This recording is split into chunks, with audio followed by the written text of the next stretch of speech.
Hello दोस्तों, मैं doctor शैल श्रीवास्तव शैल आरोग्य लाइफ से आप सभी का स्वागत करती हूँ। आज के वीडियो में हम जानेंगे हमेशा खुश रहने का तरीका क्या है, यानी कि माइंडफुलनेस क्या होता है और ये एक तरह की थेरेपी होती है। तो इस थेरेपी को हम लोग डेली रूटीन लाइफ में कैसे कर सकते हैं।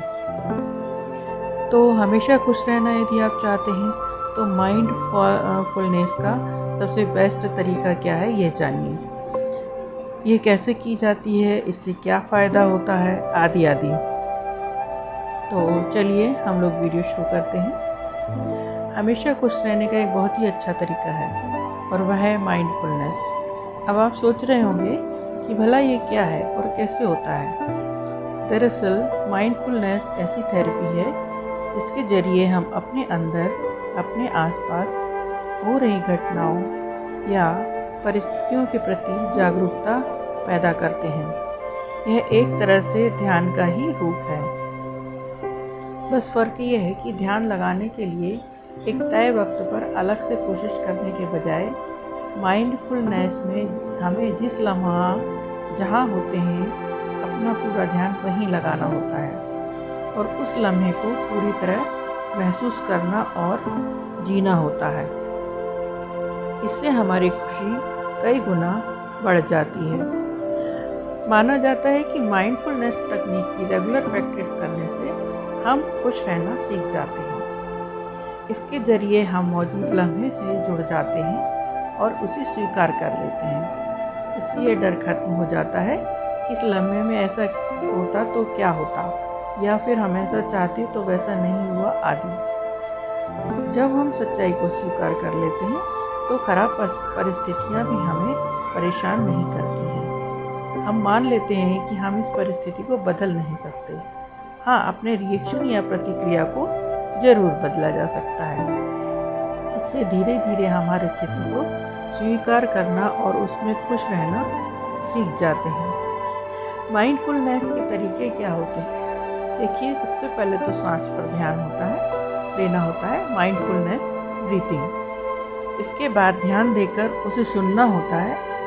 फिर ध्यान यदि हमने दिया है तो फिर उसे देखना होता है। माइंडफुल सीइंग, विचारों पर ध्यान देना, या माइंडफुल ड्राइंग या शरीर के खिंचाव पर ध्यान देना।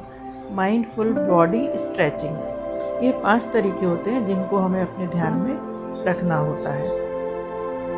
तो आइए देखते हैं कि हम इसको कैसे कर सकते हैं। माइंडफुलनेस थेरेपी को करना बहुत आसान है। आप जिस वक्त जहाँ हैं पूरी तरह ध्यान वहीं लगाना होता है। इसके लिए आप नीचे आसन में, सुखासन में बैठ सकते हैं और अपनी कमर को बिल्कुल सीधा रखें। यदि आप कुर्सी पर बैठे हैं तो दोनों हाथों अपने पैरों पर रख लें और कमर को बिल्कुल सीधी रखें और बिल्कुल अपना ध्यान वर्तमान में स्थित अपने दिमाग पर लगाएं। आंखें बंद करें और यदि ज़मीन पर बैठे हों तो आपकी कमर बिल्कुल, रीढ़ की हड्डी बिल्कुल सीधी होनी चाहिए। पहला है, आपको कम से कम 10 मिनट अपने सांसों पर ध्यान देना है। चलिए शुरू करते हैं। अपना ध्यान सांस पर लगाएं। अपने अंदर आती और बाहर जाती सांस को सहज रूप से महसूस करें। श्वास के उतार चढ़ाव को महसूस करें।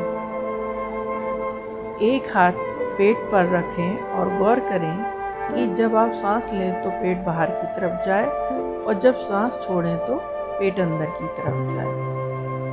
यह भी गौर कर सकते हैं कि सांस ठंडी या गर्म आ रही है। जब भी आप ध्यान सांस से हटकर इधर उधर जाएं, घबराएं नहीं। ऐसा सबके साथ होता है कि आपका मन श्वास से हटकर कहीं और चला जाता है, तो आप उसे वापस लाएं, क्योंकि हमारा मन बहुत चंचल है और एक जगह स्थिर नहीं रह सकता है। लेकिन भटकाव के बाद फिर से अपने मन को श्वास पर केंद्रित करें। आप श्वास के प्रति सजग रहें। जब भी मन भटके उसे लौटाकर फिर से श्वास पर ले आएं। ऐसा करते हुए श्वास सामान्य तरीके से लें, ना गहरी लें न छोटी लें। आप सामान्य तरीके से श्वास लेते रहें। यह अभ्यास आपको लगातार करना चाहिए। यह ध्यान का अभ्यास है। इससे ये फ़ायदा होता है कि ऐसा करते हुए हम अपने मन को धीरे धीरे स्थिर कर पाते हैं। इसके नियमित अभ्यास से हम अपने विचारों और भावनाओं में संतुलन बना पाते हैं और भावनात्मक रूप से मजबूत हो पाते हैं। नेक्स्ट स्टेप इसका होता है ध्यान देकर सुनना। इस प्रक्रिया के दौरान अपना ध्यान अपने आसपास से आ रही आवाज़ों पर ले जाएं, जैसे कि पंखे की आवाज़, ट्रैफिक की आवाज़, किसी के बात करने की आवाज़ या फिर आसपास की कोई भी चीज़ की आवाज़। देखें कि कैसी कैसी आवाज़ें आ रही हैं, कौन सी तेज़ है, कौन सी धीमी, कौन सी आवाज़ किस दिशा से आ रही है, कौन सी आवाज़ लगातार आ रही है और कौन सी आवाज़ रुक रुक कर आ रही है। इस अभ्यास को करते हुए किसी भी तरह की पूर्व धारणा अपने मन में न रखें और न ही किसी की तरह किसी के लिए कोई राय कायम करें।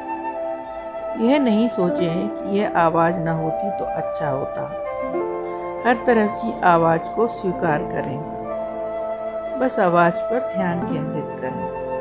अगर इस अभ्यास को करते हुए आपका ध्यान कहीं जाता है तो उसके प्रति सजग हो जाएं और धीरे धीरे अपना ध्यान वापस लाएं और मौजूद आवाज़ों पर ले जाएं।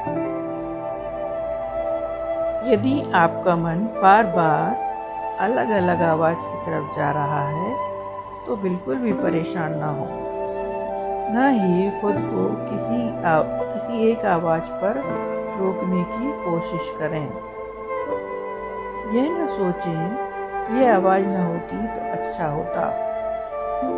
इससे आपको ये फ़ायदा होगा कि अपने आसपास मौजूद आवाज़ों पर ध्यान देने से हम वर्तमान के प्रति सजग हो जाएंगे और निरंतर इसके अभ्यास से अपने दिमाग के ध्यान को केंद्रित करने वाले हिस्से को ट्रेंड कर रहे होंगे।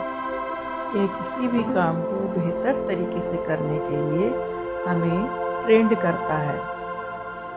बेहतर काम हमें आलोचनाओं और दुख से बचाता है और संतुष्टि एवं खुशी देता है। थर्ड स्टेप है इसका ध्यान देकर देखना। इसका मतलब है कि हम जो कुछ भी देख रहे हैं उसे हम उसके असल रूप में देख रहे हैं। अपने आसपास देखें कि क्या क्या दिख रहा है। बारी बारी से एक एक चीज पर गौर करें। चीज़ों के आकार और रंग पर गौर करें।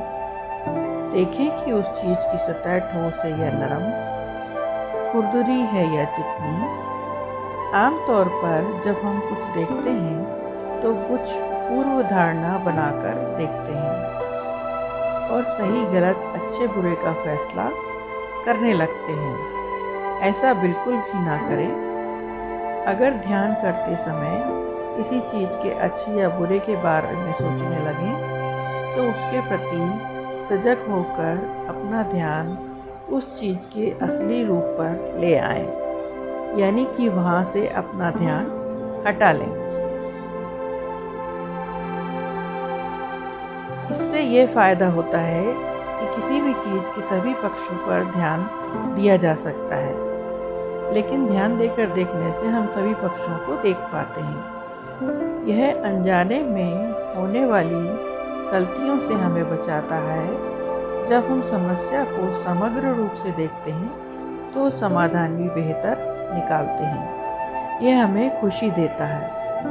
अब माइंडफुलनेस का अगला स्टेप है विचारों पर ध्यान देना। हमारा मन बेहद चंचल होता है। यह हमेशा बंदर जैसा दौड़ाता रहता है। इसे एक जगह पर लगाना मुश्किल होता है, लेकिन आपको यही करना है। अपने मन में आ रहे विचारों पर ध्यान लगाएं। इस अभ्यास के दौरान हम अनुभव करते हैं कि हमारा मन एक भी लम्हा किसी एक जगह टिक नहीं पाता है और हमारे मन में न जाने कितने सारे विचार आते जाते रहते हैं। मन में आने वाले विचारों को आने और जाने दें, उन्हें ज़बरदस्त रोके नहीं और न ही अब मन पर सही गलत अच्छे बुरे की कोई टिप्पणी करें। अगर मन विचारों में उलझ जाता है तो अपना ध्यान वापस अपनी श्वास पर ले आए। अपने मन पर कोई भी विचार थोपे नहीं और न ही उसके बारे में कोई पॉजिटिव या नेगेटिव राय बनाएं। इसके लगातार अभ्यास करने से मन में आने वाले विचार कुछ समय में अपने आप स्थिर हो जाते हैं और आप नकारात्मक विचारों को दूर रखने में सफल रहते हैं और इससे आपको काफ़ी खुशी मिलती है। माइंडफुलनेस का अगला जो चरण है वह शरीर के खिंचाव पर ध्यान देना है। खड़े होकर अपनी बाजुओं को ऊपर की तरफ खींचें। अगर कुर्सी पर बैठे हैं तो बैठे बैठे हाथों को ऊपर की ओर खींचें।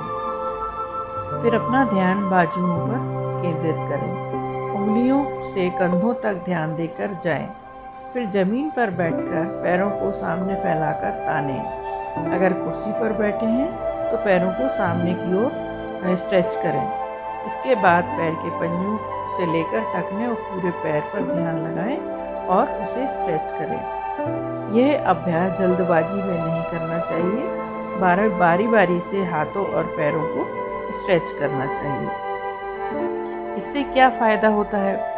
इससे ये फ़ायदा होता है कि हाथ पैर में खिंचाव से शरीर फुर्ती सा महसूस करता है, मन में भी स्थिरता आती है।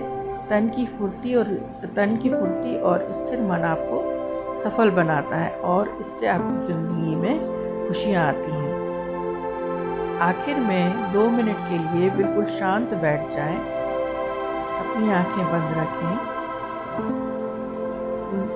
इस दौरान कुछ भी ना सोचें, श्वास पर ध्यान दें। वो सामान्य ही रखना है आपको।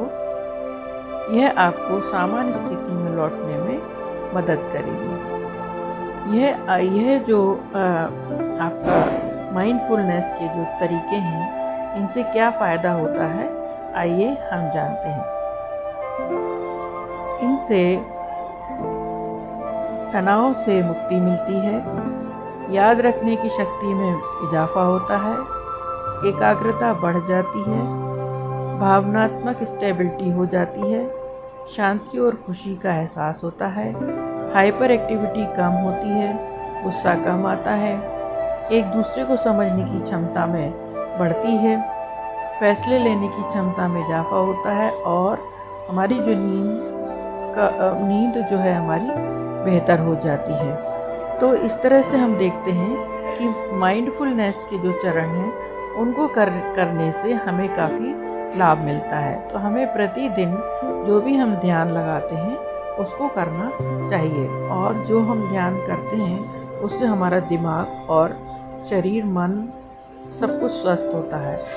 तो आशा करती हूँ कि ये वीडियो आपको पसंद आया होगा और यदि पसंद आया हो तो प्लीज़ लाइक, सब्सक्राइब और शेयर ज़रूर कीजिएगा।